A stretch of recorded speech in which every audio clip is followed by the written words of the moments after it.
2 years old na batang lalaki sa India kinagat ang isang kobra hanggang sa ito ay mamatay.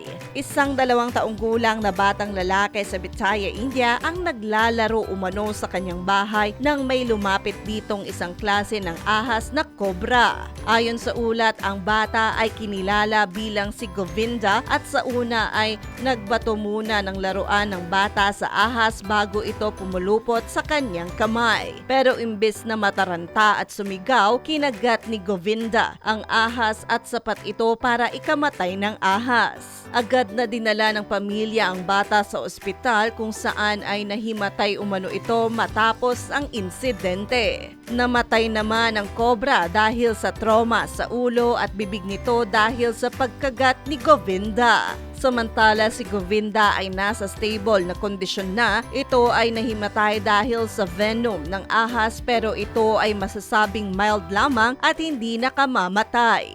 Hi! Ito po si DJ Claire ng radyo natin nationwide.